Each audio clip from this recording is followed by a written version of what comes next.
welcome to Midnight Sleep Chronicles. I'm so glad you're here tonight. Take a deep breath with me. Just breathe.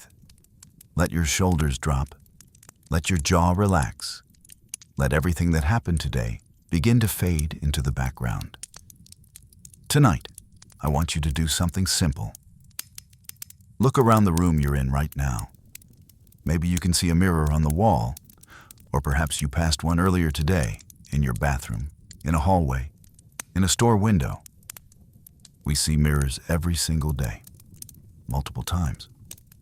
We glance at them without thinking, check our appearance, adjust our hair, and move on.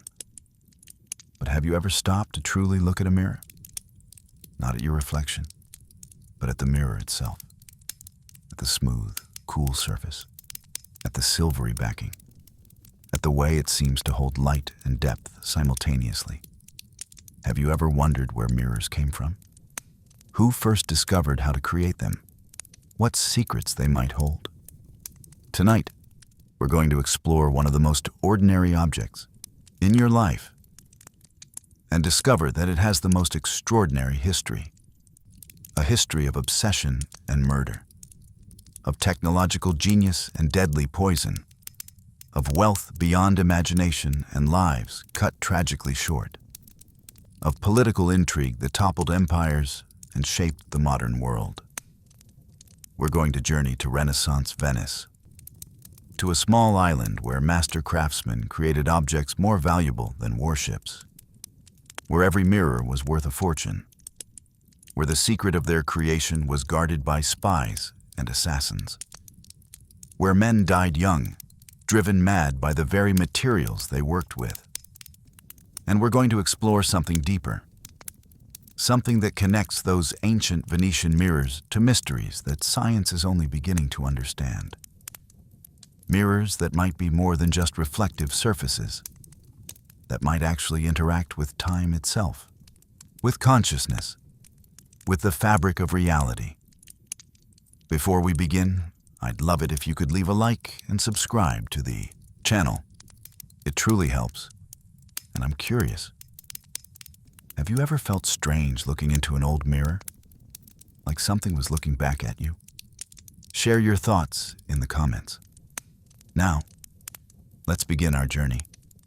Into the glittering palaces of Venice. Into the furnaces of Murano. Into the mystery of what mirrors truly are. Breathe, settle, let go. Let's step through the glass. Act 1. Reality, the technology that changed the world. Close your eyes and imagine you're standing in Venice in the year 1560. The year is precise because this is when the Venetian mirror industry reached its absolute peak of power and influence. The sun is setting over the Grand Canal. The water reflects gold and crimson. Gondolas glide past like dark swans. Merchants call out their wares. The air smells of salt water and spices from distant lands. The Republic of Venice, La Serenissima, the most serene, is at the height of its glory. But Venice's true power doesn't come from what you can see. It comes from what happens on a small island just across the lagoon. An island you can barely make out in the evening light. An island where something remarkable is being created. That island is called Murano, and on Murano, master craftsmen are performing a kind of alchemy. They're taking sand and fire and creating magic. They're making mirrors. Not just any mirrors. The finest mirrors the world has ever known. Mirrors so perfect, so flawless, so extraordinarily valuable that a single medium-sized Venetian mirror costs more than a fully equipped warship, more than a luxurious country estate, more than most people will earn in their entire lifetimes. These mirrors are owned only by kings and queens, by the wealthiest aristocrats in Europe, by the Pope himself. They are symbols of ultimate power and prestige. And Venice, tiny Venice, a city built on mudflats and wooden pilings, controls them completely. This is not an accident. This is the result of the most sophisticated system of industrial espionage, technological control, and state-sponsored monopoly the Renaissance world has ever seen. Let's understand how it happened.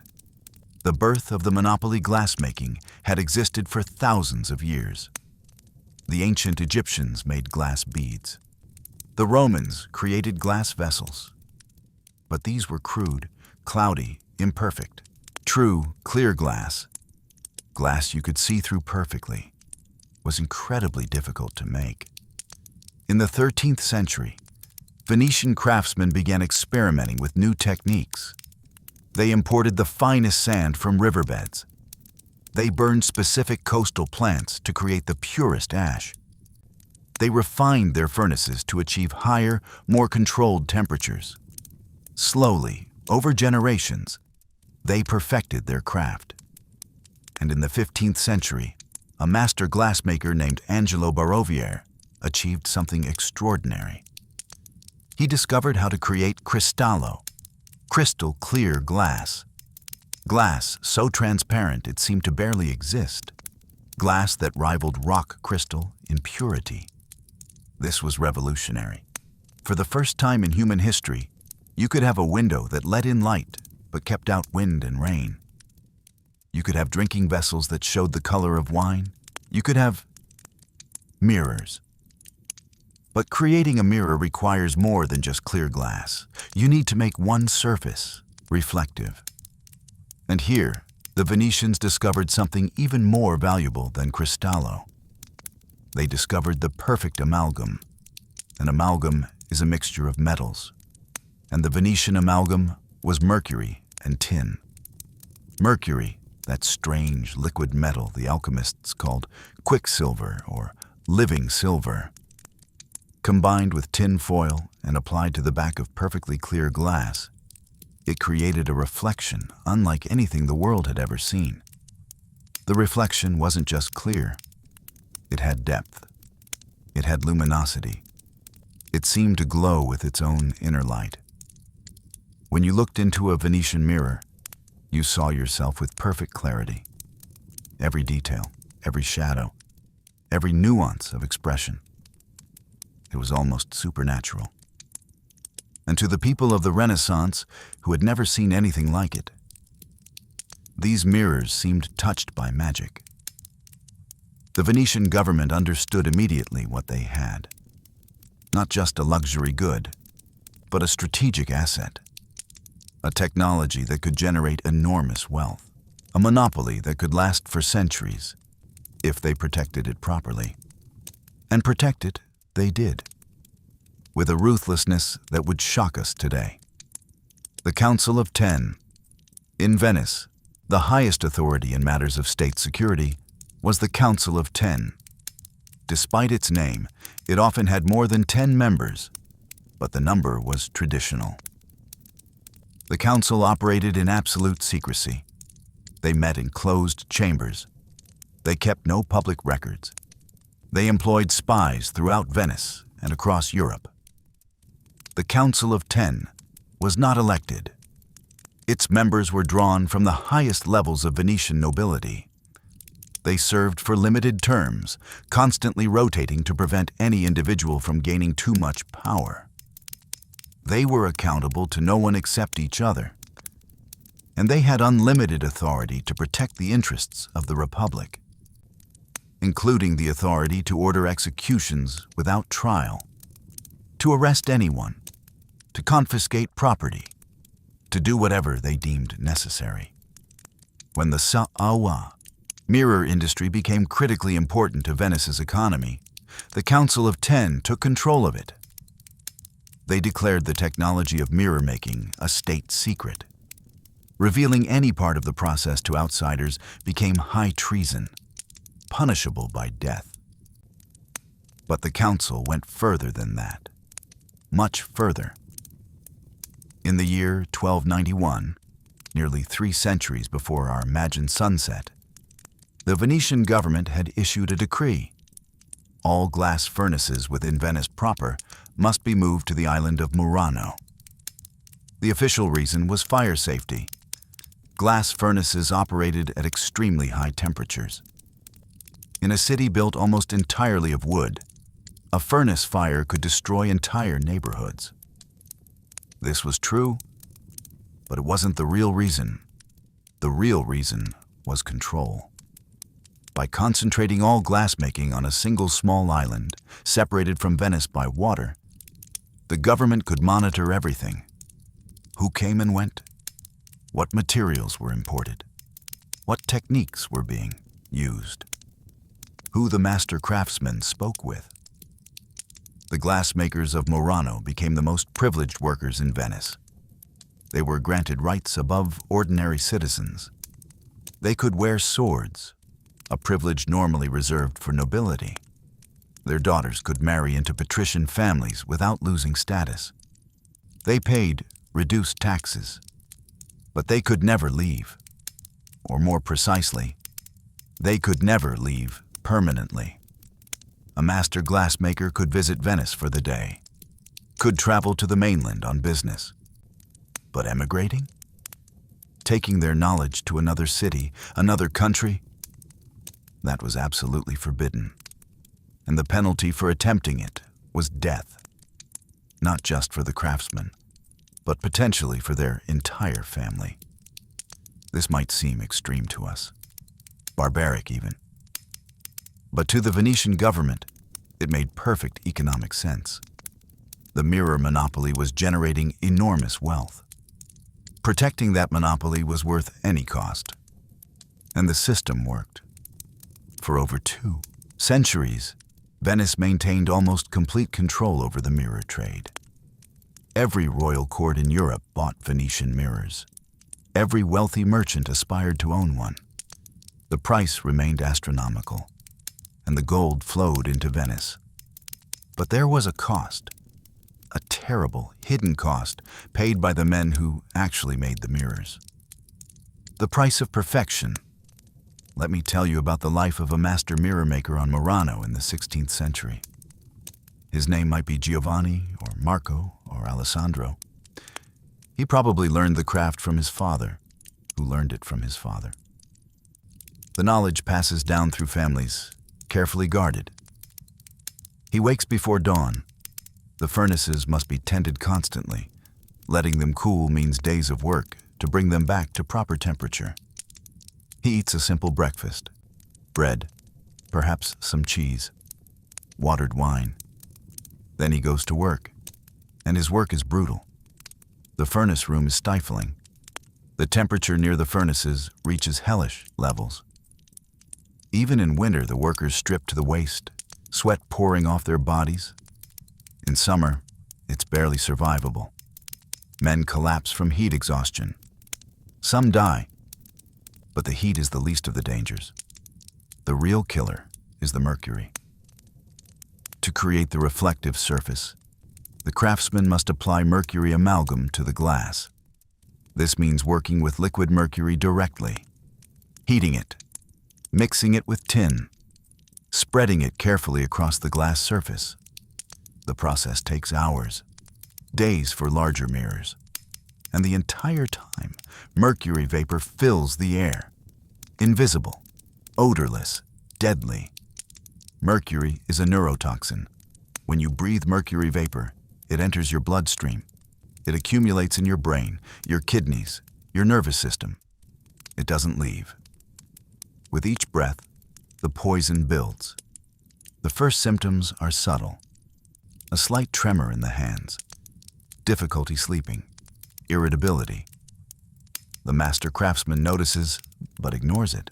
Everyone who works with mirrors develops these symptoms eventually. It's normal, part of the job. But the symptoms don't stop. They get worse, much worse. The tremor becomes more pronounced.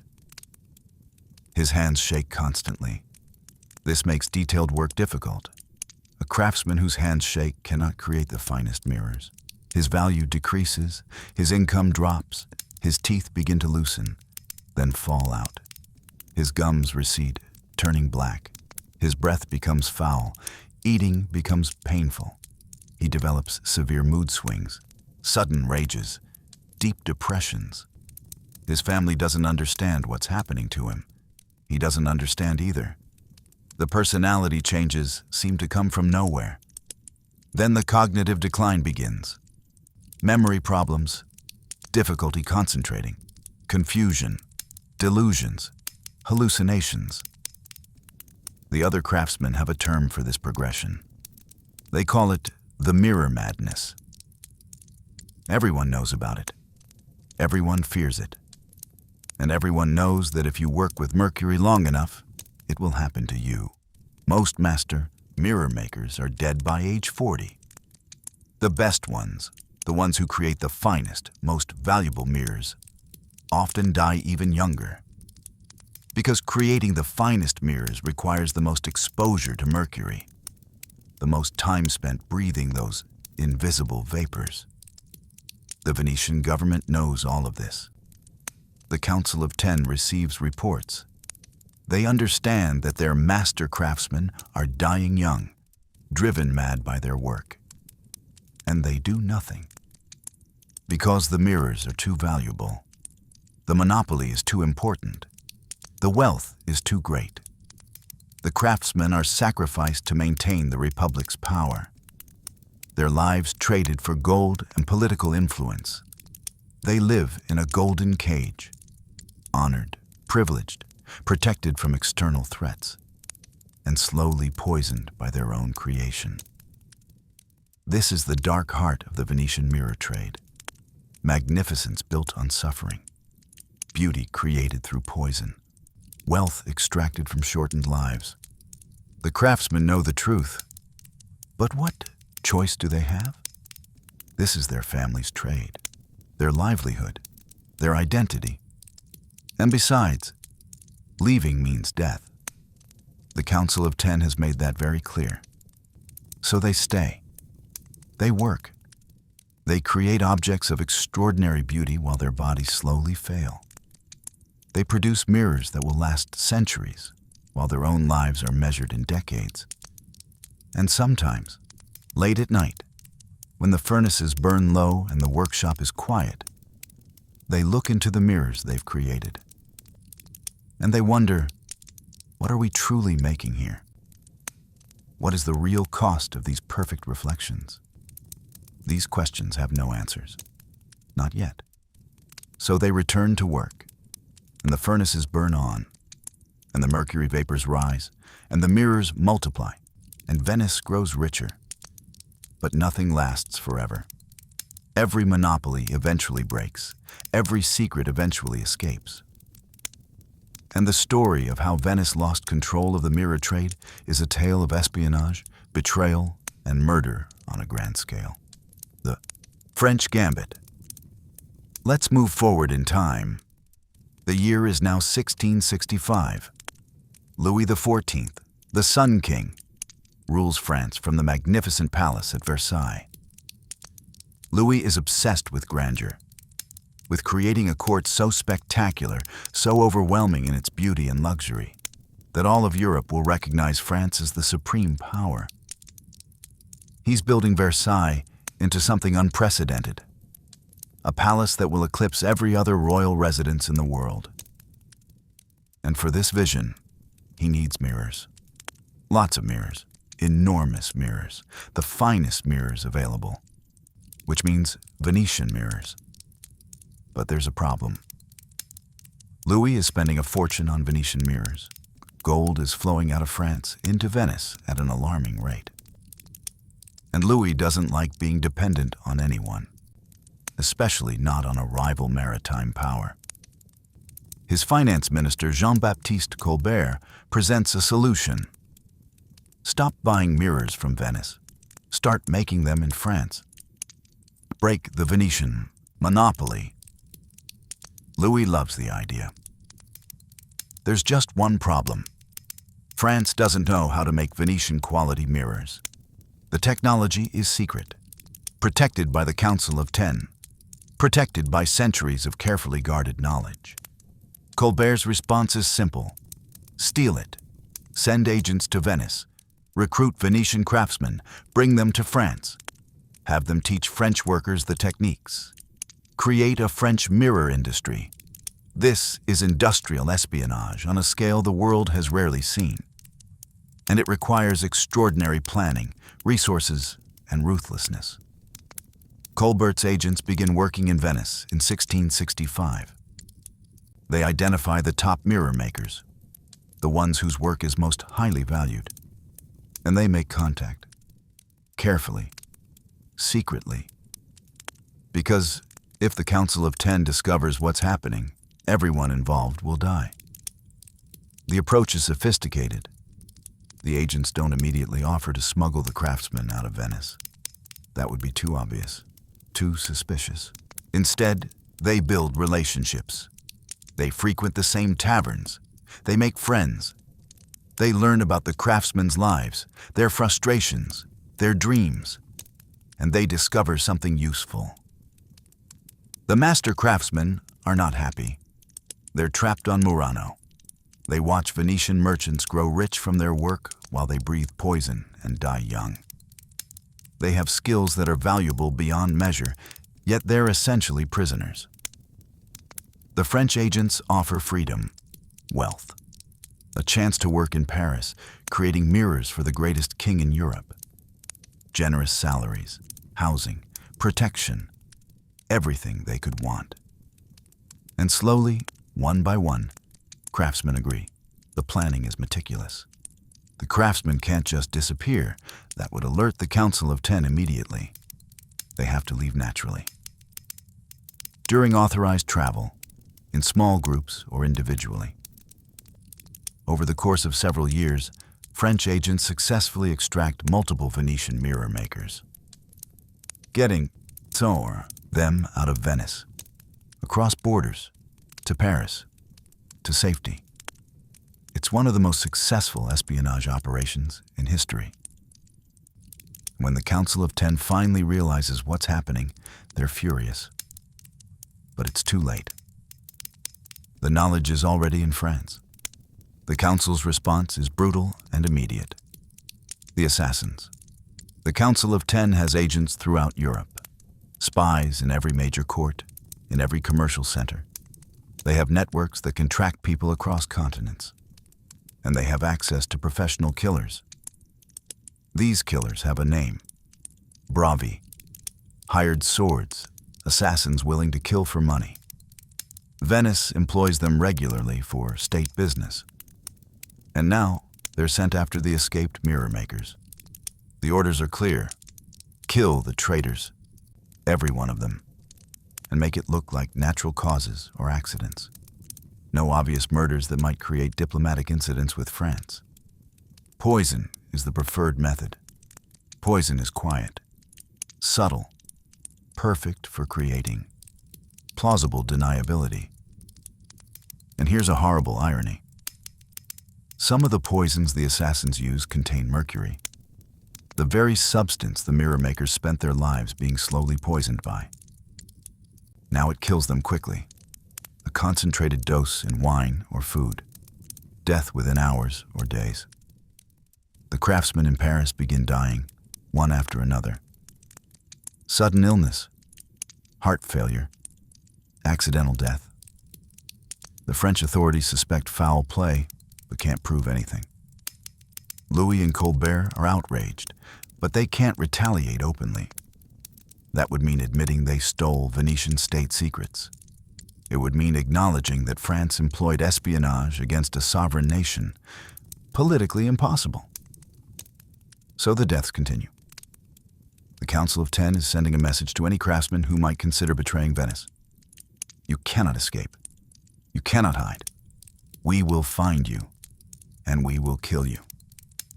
But, and this is crucial, the assassins don't get everyone. Some of the craftsmen survive. They go into hiding. They change their names. They're moved to secret locations, protected by French security. And they teach. They pass on the techniques. They train French craftsmen in the art of making cristallo glass and applying mercury amalgam. Within a decade, France has its own mirror industry. Not quite equal to Venice yet. The finest mirrors still come from Murano, but good enough. good enough to supply Versailles, good enough to end France's dependence on Venetian imports. And in 1684, the Hall of Mirrors at Versailles opens. Over 357 mirrors cover the walls of a gallery that stretches 240 feet long. The largest, most spectacular mirror installation the world has ever seen. Every single mirror is made in France. Not one comes from Venice. It's a demonstration of French technical capability, a statement that France no longer needs Venice, that the monopoly is broken. The Venetian economy takes a hit.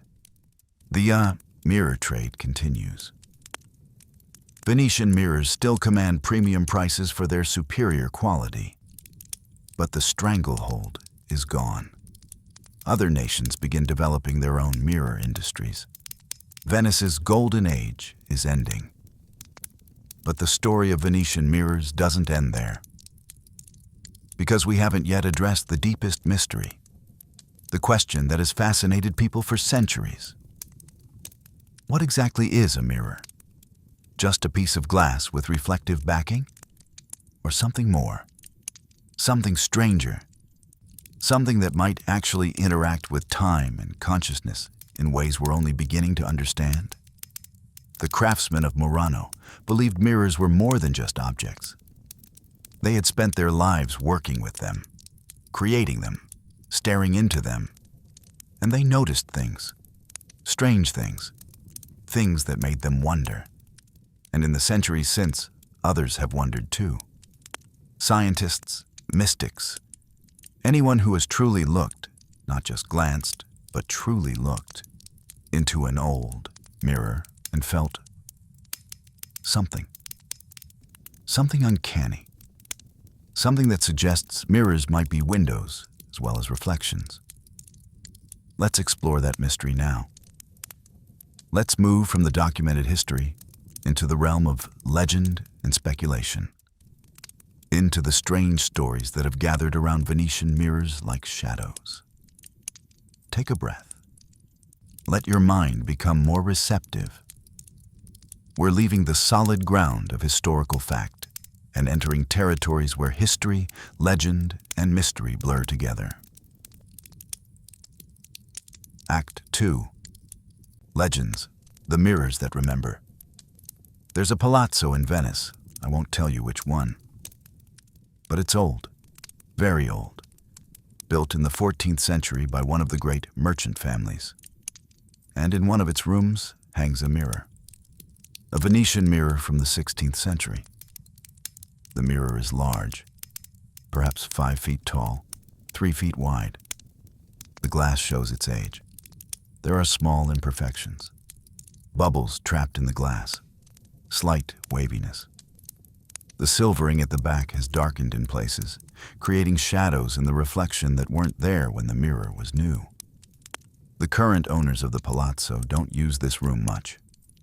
When guests comment on the mirror, and they always do because it's strikingly beautiful, the family tells them it's a valuable antique, a family heirloom, worth a great deal of money. What they don't usually mention is the tradition, the family rule that has been passed down for generations. Never look into this mirror alone, and never, under any circumstances, look into it at midnight. Why? Because, according to family legend, the mirror remembers. The memory of amalgam. This is where we enter the realm of legend, where documented history gives way to stories passed down through generations, where scientific understanding meets mystical belief, where the line between fact and fiction becomes beautifully, mysteriously unclear. Let's be clear. What I'm about to tell you is not proven. It's not accepted by mainstream science. But it's believed, whispered, recorded in old books and private journals. And it speaks to something deep in human experience, the sense that mirrors are more than they appear to be. The legend begins with the Mercury, that strange liquid metal. The alchemists were fascinated by Mercury. They called it by many names: quicksilver, living silver, philosophical Mercury. They believed it occupied a liminal space between matter and spirit, between solid and liquid, between earth and heaven. Mercury, the alchemists claimed, had special properties. It could dissolve gold, the most noble of metals. It could take impressions. It could absorb and hold information. It was, in their worldview, a kind of memory substance. Now, modern science would say this is nonsense. Mercury is just an element. Atomic number 80, a heavy metal that's liquid at room temperature. It has interesting chemical properties, but it doesn't remember anything. But the alchemists believed otherwise. And some of their writings specifically mention mirrors. They claimed that when mercury amalgam is properly prepared and applied to glass, it creates not just a reflective surface, but a recording medium. That every reflection the mirror receives leaves a trace, an impression, a memory. According to these texts, a mirror doesn't just show you the present. It contains the past, every person who has ever looked into it, every room it has witnessed, every event that occurred in its presence. All of it recorded in the mercury amalgam, waiting, sleeping, but not gone. And under certain conditions, at certain times, in certain lights, for certain viewers, these memories could emerge, could be seen, could bleed through into the present reflection. This is the theory, the legend, the claim that has circulated among collectors and mystics for centuries, that Venetian mirrors, because they use the purest mercury amalgam, are the most powerful recording devices ever created, that they are archives of human experience, witnesses to centuries of life and death and everything between. Is it true? I don't know. I can't prove it either way. But I can tell you the stories, the accounts, the strange experiences that have been reported again and again across centuries by people looking into old Venetian mirrors. And you can decide for yourself what to believe. The phenomenon of the double. The Venetian aristocracy developed a specific fear regarding their mirrors.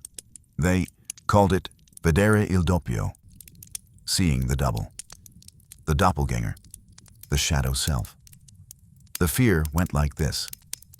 If you stare into a Venetian mirror long enough, especially by candlelight, especially late at night, your reflection begins to behave independently. At first, it's subtle. You blink, but your reflection blinks a fraction of a second later. Or earlier, the timing is just slightly off. Enough to notice, enough to feel wrong. Then it gets more pronounced. You move your hand, and the reflection moves, but not quite in sync. The movements are the same, but the rhythm is different. Like watching a video with the audio slightly out of sync. Disorienting, unsettling, and if you keep staring, if you don't look away, don't break the connection, the reflection starts to develop its own expressions, its own mood. You might be calm, but the reflection looks angry, or sad, or afraid, or it might smile when you're not smiling. And the smile might not be friendly. The ultimate terror was this, that the reflection would look directly at you. Not just reflect your gaze, but meet it. Look back at you with awareness, with intention, with recognition. And if that happened, the story said, you were in danger. Because you had awakened something. The accumulated consciousness trapped in the mirror. All those recorded memories coalescing into awareness, into something that could perceive you, that could want something from you. Modern psychology would explain this phenomenon differently. Pareidolia, the tendency to see patterns and faces where none exist. Fatigue-induced hallucination, the strange effects of staring at your own face for extended periods. Self-hypnosis, These are rational explanations, and they might be correct. Our brains do strange things when we stare at our reflections for too long. We lose connection with our sense of self. The face becomes unfamiliar, threatening, other. But the Venetian aristocrats believed something else. They believed the problem was specific to their mirrors. That common mirrors, glass backed with simple metal, not mercury amalgam, didn't produce this effect. That only the finest Venetian mirrors, with their perfect clarity and their mercury backing, created this uncanny doubling. And they developed a tradition to protect themselves. Every Venetian mirror of quality, when not in use, was covered with heavy fabric, velvet usually, deep red or black. The mirror would be unveiled for use, for checking appearance, for entertaining guests, and then immediately covered again. Why? To prevent the mirror from watching, from recording when it shouldn't, from accumulating too much, from becoming too aware. This tradition spread beyond Venice. Throughout Europe, wealthy families who owned Venetian mirrors adopted the practice. Cover the mirrors at night. Cover them when not in use. And especially, always cover them when someone in the house dies. This last rule was universal. When death occurred, all mirrors in the house were immediately covered. They remained covered until after the funeral, sometimes for a full week or month. The stated reason was superstition. The spirit of the deceased might become trapped in the mirror, unable to move on to the afterlife. But the deeper fear, the one rarely spoken aloud, was different. The fear was that death itself might be recorded in the mirror, that the image of the dying person, their final moments, their transition from life to non-life, might be captured in the amalgam, and that this recording might have power, might attract things, might open doors that should remain closed. These are just stories, legends, superstitions from a more credulous age. That's what rational thought tells us. But the traditions persisted for centuries, and in some old houses, in some old families, they persist still. There must have been reasons, not necessarily accurate reasons, not necessarily true reasons, but reasons that seemed compelling enough to generation after generation to maintain these practices. What were they experiencing? What were they seeing? What made them so certain that Venetian mirrors were different from other mirrors? That they needed special handling, special respect, special caution? We may never know for certain. But the stories remain, and they're remarkably consistent across time and geography. Different families, different countries, different centuries. But the same basic claims. Venetian mirrors remember. Venetian mirrors record. Venetian mirrors are more than they seem. The cold mirrors, here's another persistent story. Another legend that appears again and again in accounts from the 17th and 18th centuries. Venetian mirrors are cold, not just cool to the touch, but genuinely, noticeably colder than they should be. Colder than the surrounding air. Colder than the wall they hang on, as if they're drawing heat out of the environment. Multiple accounts describe this. A person approaches a Venetian mirror on a warm day. The room is comfortable. Everything else in the room is warm, but the mirror itself is cool, sometimes almost cold enough to cause condensation, and the effect is most pronounced directly in front of the mirror. Stand close and you feel a chill, a drop in temperature, as if the mirror is radiating cold rather than reflecting light. Now, there's a possible rational explanation for this. Mercury amalgam, because of its high density and high thermal conductivity, might indeed feel cooler than expected. It might draw heat away from your hand when you touch it, creating the sensation of coldness, even if the mirror is actually at room temperature. But the accounts claim more than this. They claim an actual drop in environmental temperature. They claim you can feel the cold without touching the mirror, that it affects the air itself. Mystics and occultists had an explanation. They claimed that mirrors, especially powerful mirrors like the Venetian ones, don't just reflect light. They interact with more subtle energies. Life force, vitality, heat being one manifestation of these energies. According to this theory, mirrors constantly draw in energy from their surroundings.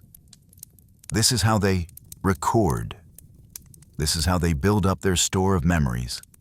They absorb, they take in, they accumulate, and when they absorb energy, they leave a deficit, a void, a coldness. Not just thermal coldness, but a deeper chill, an absence of life warmth. This is why, the theory goes, you shouldn't spend too much time in front of mirrors. You shouldn't sleep with a mirror facing your bed. You shouldn't place mirrors in rooms where you want to feel warm, comfortable, alive. Because mirrors drain, subtly, slowly, but constantly. They take from the living to feed, what? The memories? The accumulated impressions? Something sleeping in the amalgam? The theory further claimed that the finest mirrors, those with the purest crystallo glass and the highest quality mercury amalgam, were the most powerful drains. They drew the most energy. They created the greatest cold. They were the most dangerous. This is why master craftsmen on Murano died young, according to this belief. Not just from mercury poisoning, though that was certainly real, but from energy depletion. They spent their lives in rooms filled with mirrors, surrounded by these draining devices, creating more and more of them, year after year, decade after decade. The mirrors took their vitality, absorbed their life force, left them weakened, vulnerable, old before their time. And the mirrors they created, those perfect, beautiful, invaluable mirrors, they contained that stolen vitality. They held it in their amalgam. They became charged with it, powerful with it. This is pure occult theory, impossible to prove, impossible to disprove. It exists in the realm of belief, not science. But it was widely believed, and it shaped how people interacted with Venetian mirrors for centuries. And even today, there are collectors who claim to feel it, who say that standing in front of an authentic old Venetian mirror, you feel different, cooler, drained, as if something is pulling at you, taking something from you. Imagination, suggestion, the power of belief creating sensation, probably, almost certainly. But the reports persist, and they're strangely consistent. The hunters of mirrors now. Let's talk about the bravi, the assassins, but from a different angle, from a perspective that adds another layer to the legend. The bravi employed by the Council of Ten to hunt down escaped mirror makers had a peculiar characteristic according to some accounts. They never looked into mirrors, not Venetian mirrors at least. Many of them were said to have a superstitious dread of doing so. Why? According to legend, they believed that if they saw their own reflection in one of the mirrors they were protecting, mirrors that in many cases belonged to the very craftsmen they'd been hired to kill, their soul would be trapped, captured, held as payment for the blood they'd spilled in service of the mirror trade. This created an almost religious atmosphere around the trade. The craftsmen worked with poison to create objects of beauty. They sacrificed their health and lives. The assassins enforced the monopoly, killed the traders, but feared the very objects they were protecting. The merchants grew wealthy, but handled the mirrors with a kind of reverence mixed with dread. Everyone involved seemed to understand, at some level, that they were dealing with more than mere commodities, that the mirrors had significance beyond their economic value, that they were touched by something uncanny. And there were rituals, small ones, personal ones. Craftsmen would make signs against evil before beginning work on a new mirror. They'd pray before lighting the furnaces. They'd avoid looking directly into the finished mirrors, examining them only from angles, never meeting their own reflected gaze. These weren't official requirements. The church didn't mandate them. The guilds didn't enforce them. They were personal protections, individual responses to the creeping sense that this work, this craft, touched something dangerous, something that required respect, caution, perhaps even fear. The Venetian mirror trade was built on practical concerns, profit, monopoly, political power. But it was surrounded by an atmosphere of mystery and dread that had nothing to do with economics. And that atmosphere has clung to these mirrors ever since. The mirrors and the Inquisition. Here's a darker story, one that's harder to verify, but appears in several historical accounts from the 16th and 17th centuries. The Venetian Inquisition, the Catholic Church's apparatus for identifying and punishing heresy, reportedly had a special interest in mirrors. Specifically, in certain kinds of mirrors that the Council of Ten supposedly commissioned for special purposes. These were not the brilliant, clear mirrors sold to royal courts. These were different. Dark mirrors, made from black glass that was deliberately tinted dark, almost opaque, and the mercury amalgam applied to them was prepared differently, according to fragmentary accounts, with additives. Substances whose names appear in alchemical texts, but whose exact nature remains obscure. These dark mirrors supposedly had a specific purpose: observation. Not reflection, observation. They were tools of surveillance, and according to some accounts, of divination. Ways to see things that were hidden, distant, or perhaps in other times.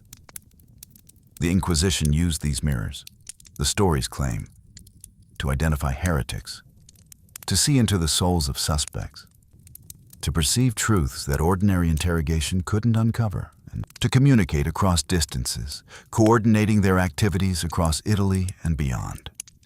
How exactly this worked, the accounts don't clearly explain. Scrying, staring into a dark, reflective surface until images appear, is an ancient practice. Crystal balls, black mirrors, bowls of water. Many cultures have used reflective surfaces for divination, but the Venetian version supposedly operated differently. It wasn't about the viewer going into a trance and seeing visions. It was about the mirror itself capturing images, recording them, making them available to trained observers. Think of it as a kind of spiritual photography. The mirror, if properly prepared and properly used, could capture images of things happening elsewhere, or things that had happened in the past, or, most controversially, things that hadn't happened yet but might. This technology, if it existed, would have been extraordinarily valuable to the Inquisition. Heresy was often practiced in secret. Suspects would deny charges. Witnesses were unreliable, but if you could actually see what happened, if you could make the mirror show you the truth, then judgment became simple. The historical evidence for this practice is thin, fragmentary, consisting mostly of references in private letters and in the Inquisition's own records, which are famously cryptic and incomplete.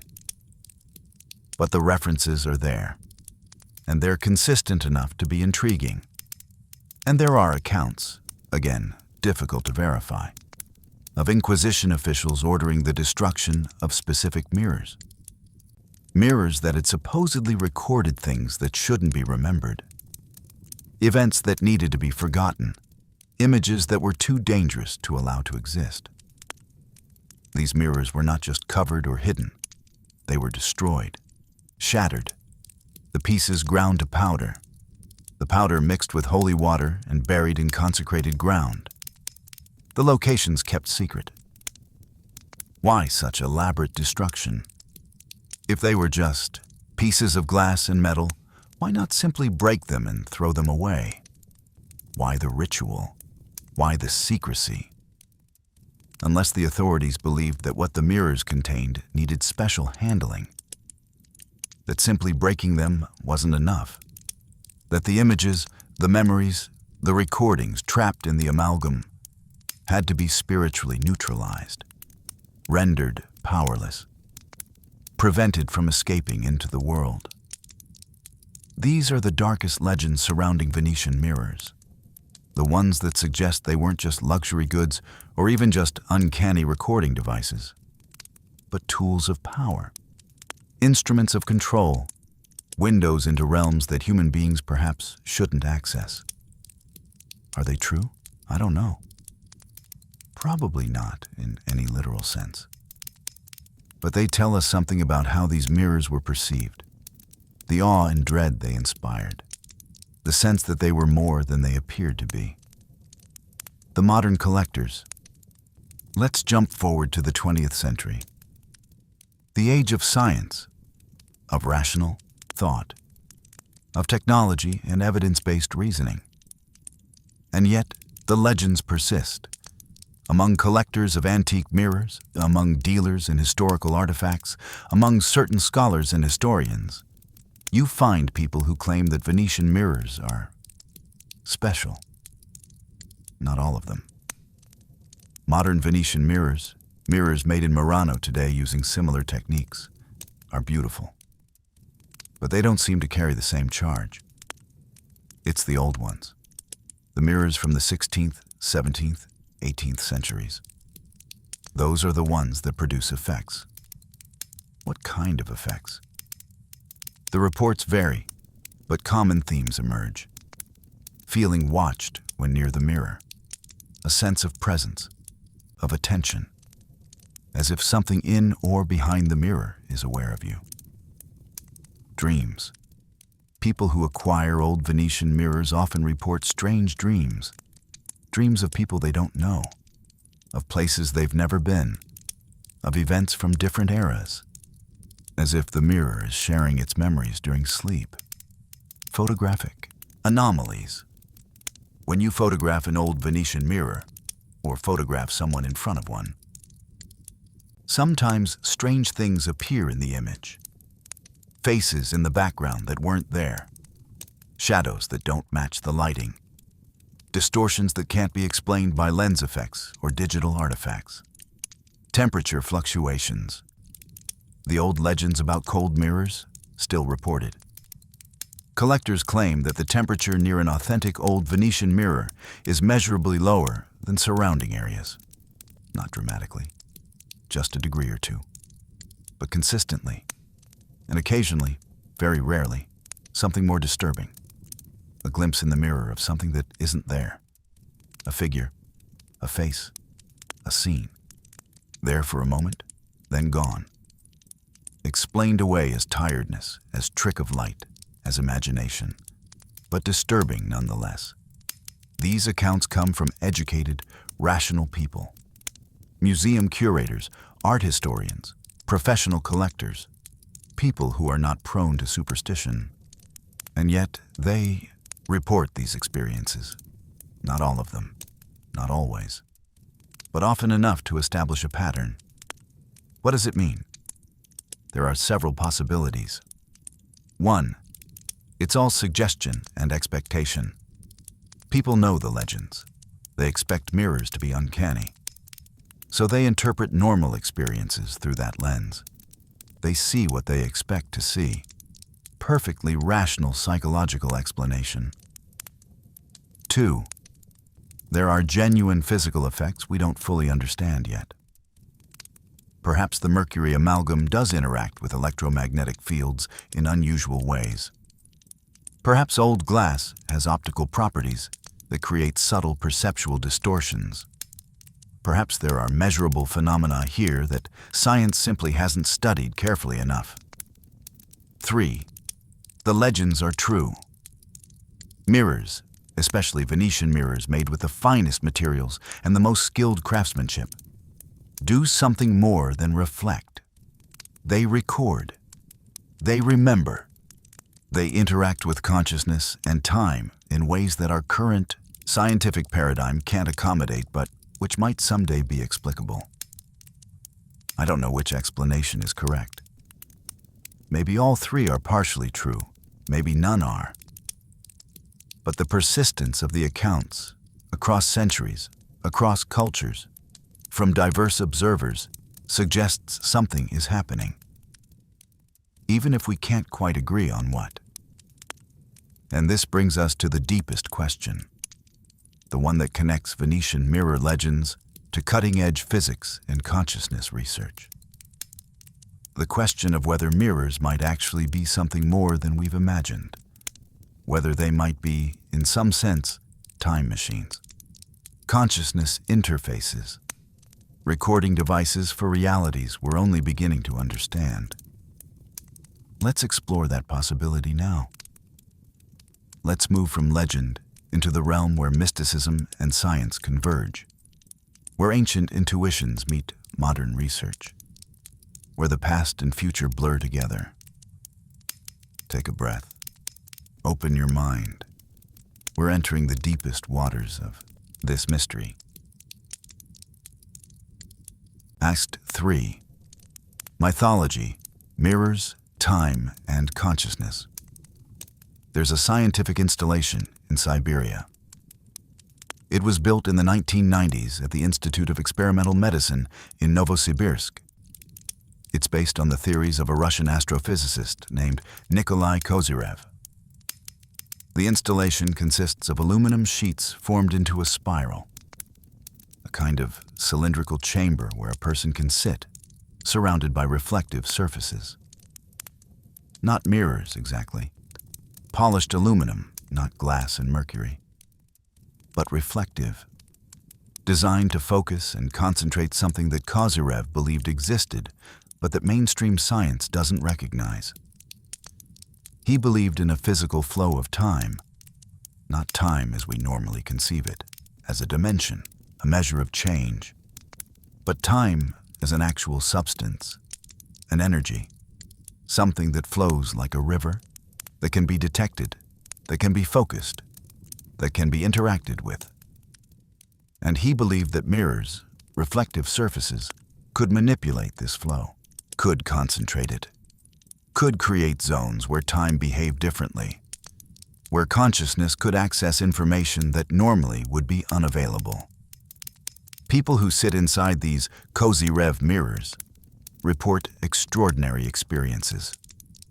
Visions of distant places they've never been, telepathic contact with people far away, seeing events from the past or possible futures, entering states of consciousness that feel profoundly different from ordinary awareness.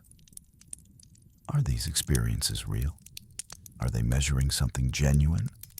Or are they just the effects of sensory deprivation and suggestion inside a strange metallic chamber? Science doesn't have a consensus answer. Kozyrev's theories are not accepted by mainstream physics. The experiments with his mirrors are considered pseudoscience by most researchers. But here's what's fascinating. The basic idea that mirrors might interact with time and consciousness in ways we don't fully understand is ancient. It predates Kozyrev by centuries, by millennia. And the Venetian mirror legends, the experiences reported by craftsmen and collectors, the strange properties attributed to these objects, all point in the same direction. Mirrors are more than passive reflectors. They're active participants in reality. They do something. And that something might be far stranger and more significant than we've imagined. The physics of reflection. Let's start with what we know for certain. What happens physically when you look into a mirror? Light from a source, the sun, a lamp, a candle, strikes your face. Some of that light is absorbed by your skin. Some is scattered, and some bounces off. This reflected light travels outward in all directions. A tiny portion of that reflected light strikes the surface of a mirror. The mirror's reflective backing, in a Venetian mirror, the Mercury amalgam, bounces that light back. The light travels to your eyes. Your visual system processes the light, and you perceive your reflection. This is straightforward physics. Light behaving as light does. Reflection is one of light's most basic properties. Nothing mysterious about it, except light is mysterious, deeply mysterious. We understand how it behaves. We can predict its actions with extraordinary precision. But what light actually is remains profoundly strange. Light is both a wave and a particle. It's electromagnetic radiation, oscillating electrical and magnetic fields propagating through space. But it's also made of photons, discrete packets of energy with no mass but with momentum. When you see your reflection, you're seeing photons that bounced off your face, struck the mirror, and bounced back. But here's the strange part. Those photons existed in a state of superposition until they were observed. They took all possible paths simultaneously. Only when they interacted with your eye did they collapse into having taken one specific path. This is quantum mechanics, and it's not speculation. It's verified by countless experiments. Reality at the quantum level doesn't work the way our common sense says it should. And mirrors are intimately involved in some of the strangest quantum experiments ever conducted. The delayed choice experiment. In the 1970s and 80s, physicist John Wheeler designed a thought experiment that seemed impossible. He proposed delaying the choice of whether to observe a photon's wave-like or particle-like nature until after the photon had already passed through the experimental setup. Common sense says this shouldn't matter. The photon should already be whatever it is. The past is fixed. But quantum mechanics says otherwise. And when the experiment was actually performed, using mirrors and beam splitters to create paths for photons to travel, the results were stunning. The photon's behavior retroactively changed based on a choice made after it had already traveled through the apparatus. The future, the observation affected the past state of the photon. Time, at the quantum level, doesn't work like we think it does. Past and future aren't clearly separated. Effects can precede causes. Observations can retroactively determine what happened. And mirrors are the tools that make these experiments possible. Mirrors split light, recombine light, create the conditions where these temporal paradoxes appear. So when mystics and occultists claim that mirrors interact with time, that they can show the past or future, that they blur temporal boundaries, they're saying something that, at a fundamental level, has a basis in physics. Not the way they're saying it, not with the mechanisms they propose, but the core intuition that mirrors and time have a special relationship is not entirely wrong. The observer effect and consciousness. Here's another quantum mystery. Observation matters. When we observe a quantum system, when we measure it, detect it, look at it, the system changes. It collapses from a state of multiple possibilities into a single actuality. This is called the observer effect, and it's led to endless debates about what constitutes an observer. Does it have to be a conscious being, or will any physical interaction count as an observation? Most physicists say consciousness has nothing to do with it. The observation is just physical interaction. A particle detector, a photographic plate, even another particle. Any of these can collapse the wave function. No consciousness required. But a minority disagree. They argue that consciousness might play a fundamental role in quantum mechanics, that the act of conscious observation might be special, that mind and matter might be more deeply connected than we realize. And some of them point to mirrors, because when you look into a mirror, you're both the observer and the observed.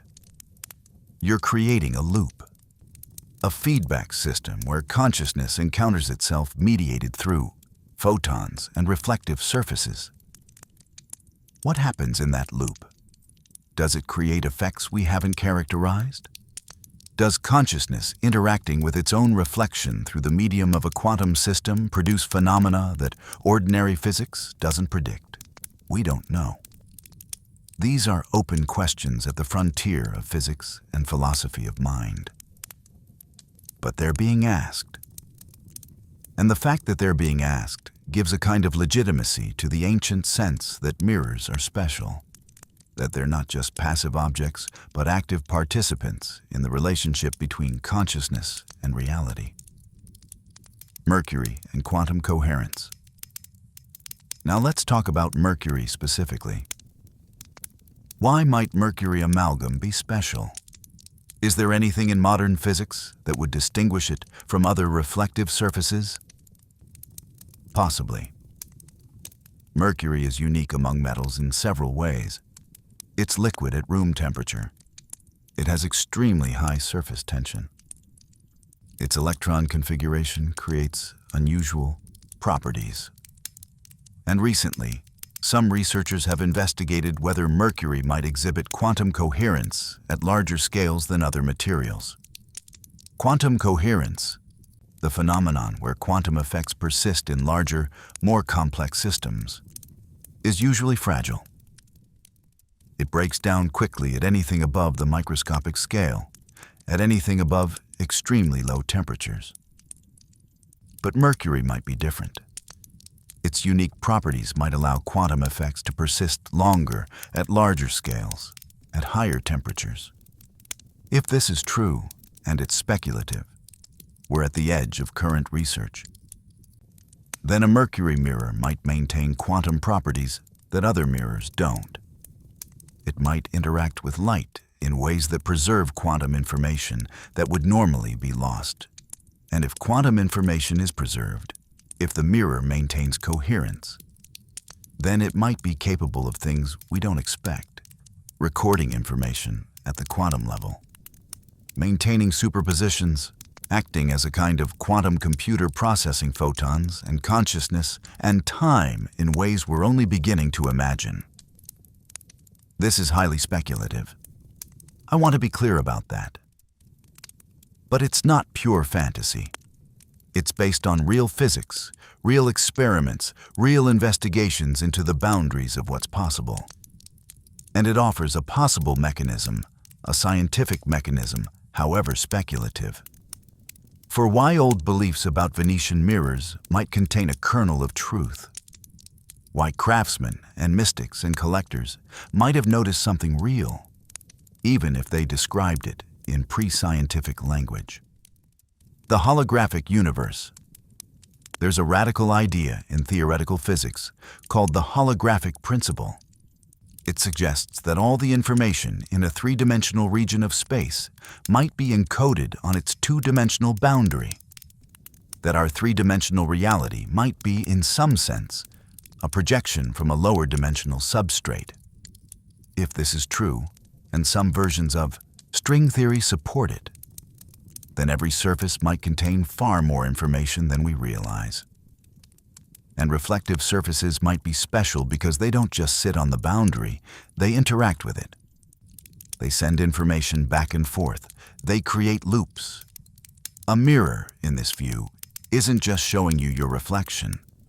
It's a window into the holographic structure of reality, a place where the boundary between dimensions becomes visible, where information that's usually hidden becomes accessible. This is extremely theoretical. Most physicists don't think about mirrors this way. But the holographic principle is taken seriously at the cutting edge of theoretical physics. And if it's even partially correct, it suggests that mirrors might be far more significant than we've imagined. Every mirror might be a portal. Not in a magical sense. In a rigorously physical sense. a point where the deeper structure of reality becomes accessible, where information flows between dimensions, where the universe looks at itself and records what it sees. And Venetian mirrors, with their perfect clarity, their Mercury amalgam, their centuries of accumulated history, might be especially powerful versions of this. Not because of magic, because of physics we don't yet fully understand. Consciousness and time. Let's return to Kozyrev's ideas about time as a flow. Mainstream physics doesn't accept this. Time in relativity is a dimension. In quantum mechanics, it's a parameter. Neither framework treats time as a substance that flows, but consciousness seems to experience time as a flow. We feel ourselves moving through time, from past to future, one moment to the next. This experience is so fundamental that it's hard to imagine consciousness without it. Yet physics says this flow is an illusion, that past, present, and future all exist equally in the space-time manifold, that the flow is a feature of consciousness, not of time itself. So maybe Kozyrev was half right. Maybe there isn't a universal flow of time, but maybe consciousness creates a local flow, a subjective temporal stream that emerges from how awareness interacts with reality.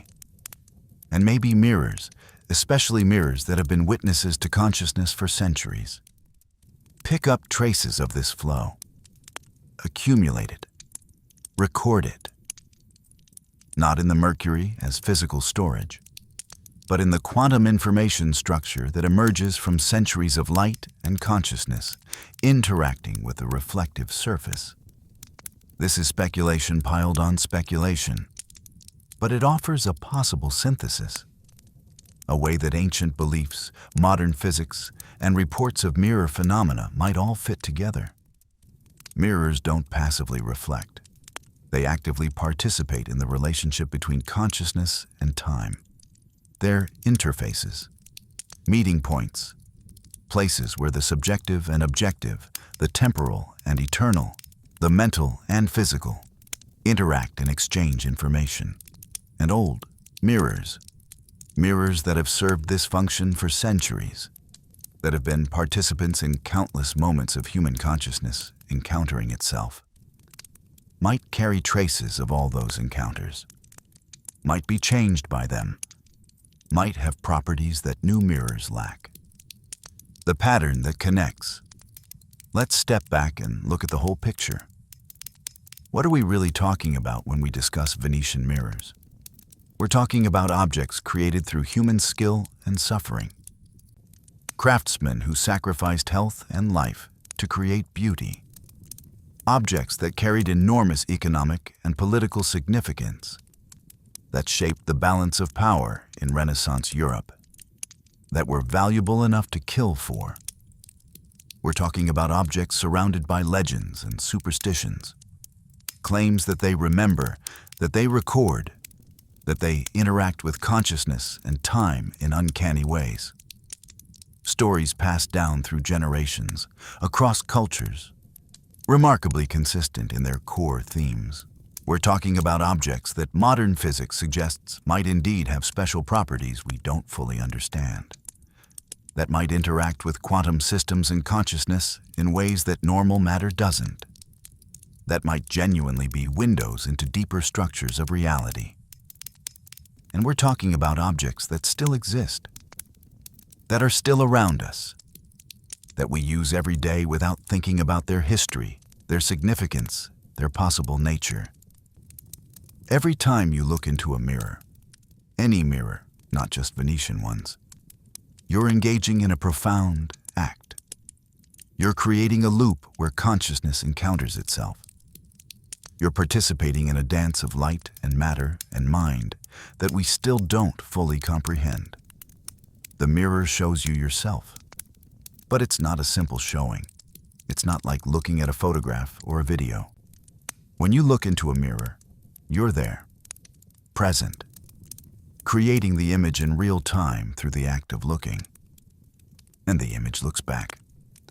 Not Just reflects, that's too passive a word.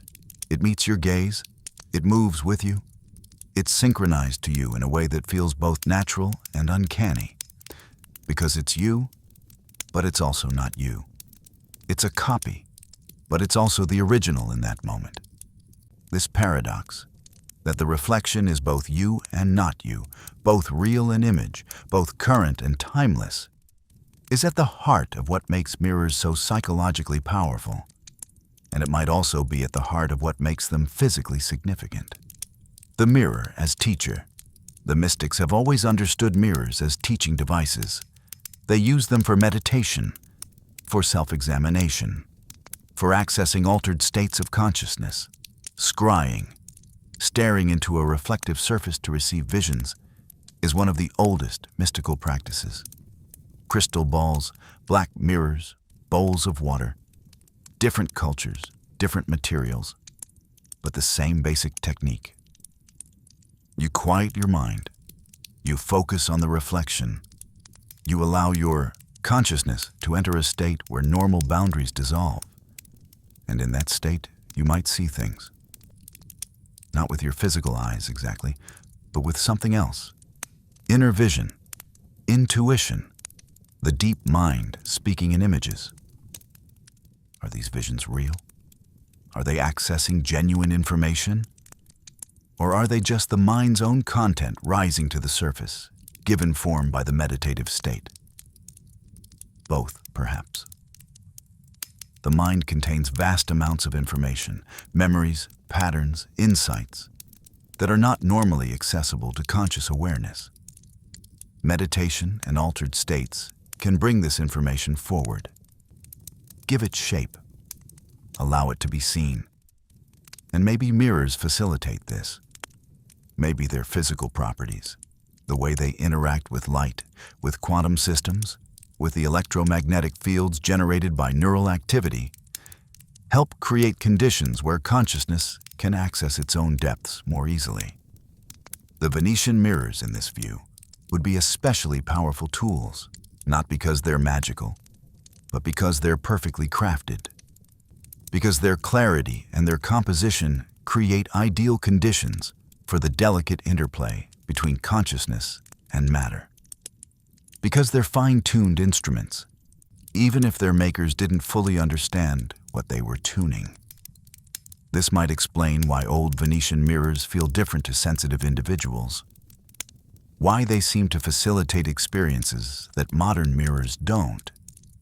Not because they're haunted or cursed, but because they're excellent tools. Tools for a purpose we're only beginning to understand. The ethics of mirrors. Here's a question that arises from all this. If mirrors do interact with consciousness in special ways, if they do record and remember, what are our responsibilities toward them? This might seem like a strange question. Mirrors are objects, inanimate. We don't have ethical obligations to objects. Or do we? The Venetian craftsmen seem to think so. Their rituals, their prayers, their cautious handling of mirrors, these suggest they saw mirrors as deserving respect. Not worship, not fear exactly, but respect, recognition of significance.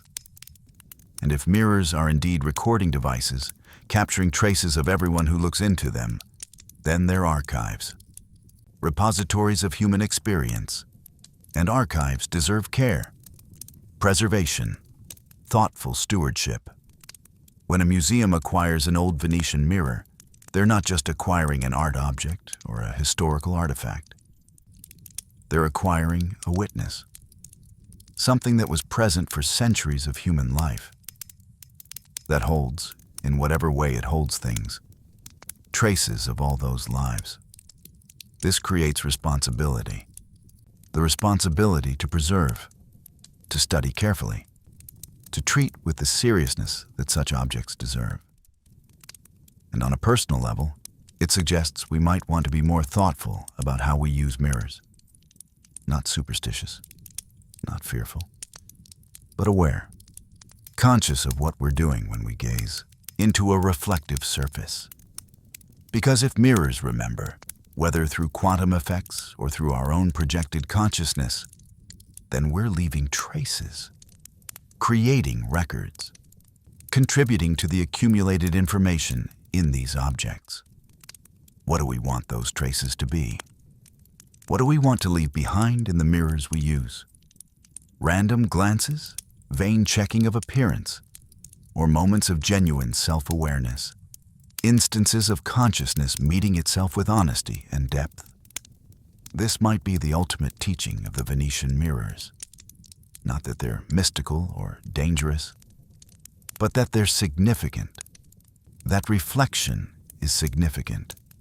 That the act of seeing ourselves, truly seeing, not just glancing, is one of the most profound things we do.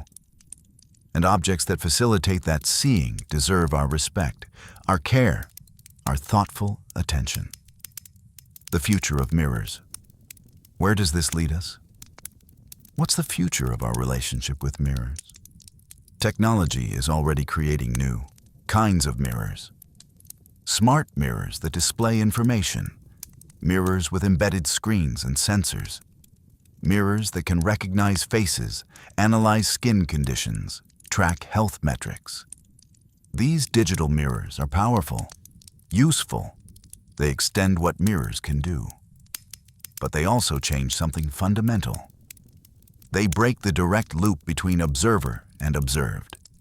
They insert layers of processing, analysis, mediation. A traditional mirror shows you yourself.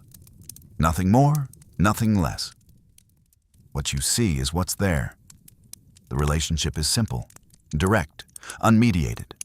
A smart mirror shows you yourself plus information about yourself, plus analysis, plus recommendations.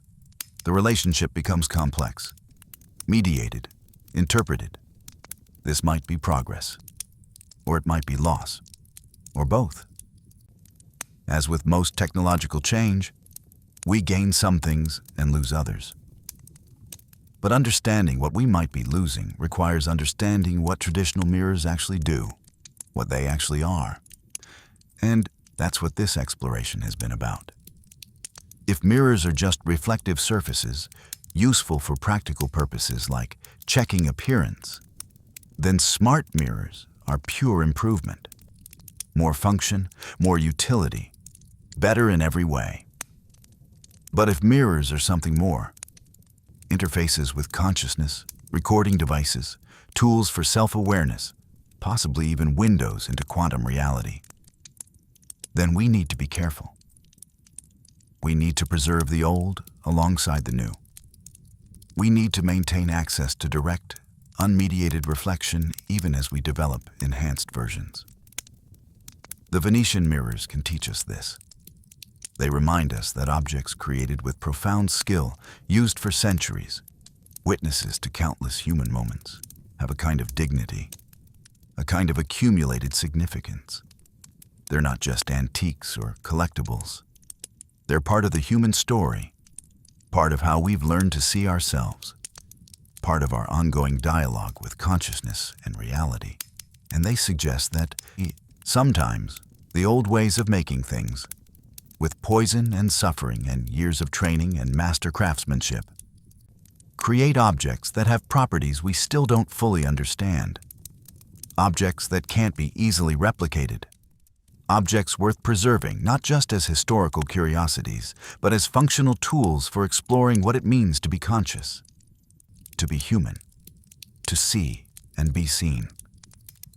The reflection returns. We've traveled far, from the furnaces of Murano to the laboratories of quantum physics, from the assassins of the Council of Ten to the meditators staring into black mirrors seeking visions, from Mercury amalgam to holographic principles. What have we learned? What can we say with confidence? That Venetian mirrors were created through extraordinary skill and suffering. This is historical fact, documented, undeniable. That they were surrounded by legends and traditions suggesting they had uncanny properties. This is also fact. The legends exist, the traditions exist. Whether they're accurate is a different question. that modern physics suggests mirrors might indeed interact with consciousness and reality in ways we don't fully understand. This is speculative, but not baseless. Real physicists are asking real questions about observation, consciousness, quantum mechanics, and the nature of reflection. That old mirrors might genuinely feel different, behave differently, affect people differently than new mirrors. This is reported by enough reliable observers to deserve consideration, even if we can't yet explain it.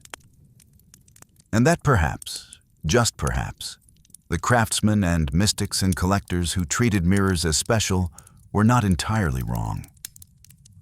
They didn't have the right explanations. They used pre-scientific language. But they were noticing something real, responding to genuine properties, recognizing significance. This is the synthesis, the pattern that connects history and legend and physics and consciousness. Mirrors are tools, physical objects. But they're also interfaces, meeting points, places where consciousness encounters itself and where, in that encounter, something remarkable happens. The Venetian mirrors, created with such care and at such cost, might be especially powerful versions of this, might be particularly effective interfaces, might carry accumulated information, whatever information means in this context, from centuries of use. And maybe that's enough. Maybe we don't need to decide whether mirrors really remember or whether that's metaphor or projection. Maybe the point is that they facilitate remembering, that they help consciousness access its own depths, that they make visible what's usually hidden. Every mirror is a question. It shows you your face and asks, "Who are you?" It shows you your eyes and asks, "What do you see?" It shows you yourself and asks, "What will you do with this moment, this life, this brief time of awareness you've been given?" The Venetian craftsman died young, poisoned by Mercury, to create objects that ask these questions with particular clarity and power, that facilitate the asking, that make the encounter between self and self especially vivid. Is that worth it?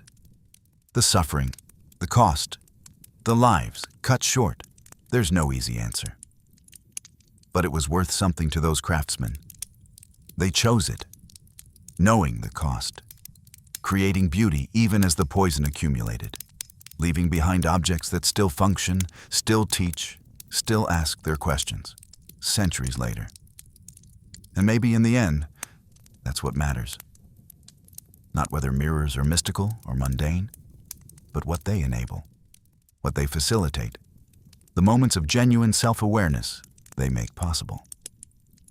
The reflections, both literal and metaphorical, they provide. So the next time you look into a mirror, any mirror, take a moment.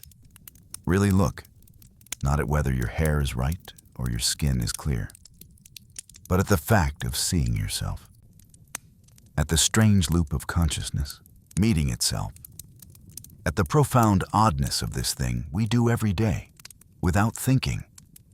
And if you ever have the chance to look into an old Venetian mirror, in a museum, in an old house, in a collector's careful keeping, approach it with respect, with awareness, with recognition that you're looking into something that has witnessed centuries, that might hold traces of all those it's shown, that asks its question in a voice refined by generations of craftsmanship and suffering. Who are you? What do you see? What will you do? The mirror waits, patient, eternal, ready to reflect whatever you bring to it, ready to show you yourself, ready to participate in the endless mystery of consciousness, encountering its own nature through light and glass and silver, ready to remember. Rest now. Let your mind drift. Let these ideas settle. You don't need to hold on to them. They'll be there when you need them.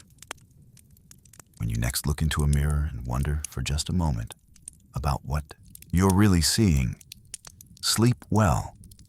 Dream of reflections, of light dancing between surfaces, of consciousness playing in the space between observer and observed, of all the moments captured in silvered glass, of all the faces that have looked and looked away and looked again. Dream of Venice, of island craftsmen, of furnaces burning, of mirrors being born in fire and poison, of beauty emerging from suffering, of secrets kept for centuries, of assassins and mystics and collectors and everyone who has ever stood before a mirror and seen not just their face, but the mystery behind it. Dream of yourself, seeing yourself, being seen, the eternal loop, the endless question, the reflection that reflects on itself. And tomorrow, when you wake and pass a mirror, maybe you'll pause, just for a moment, and really look and wonder. Good night. Until we meet again in the silver world where reflections live, and time pools like Mercury, and consciousness gazes at its own strange nature. Good night.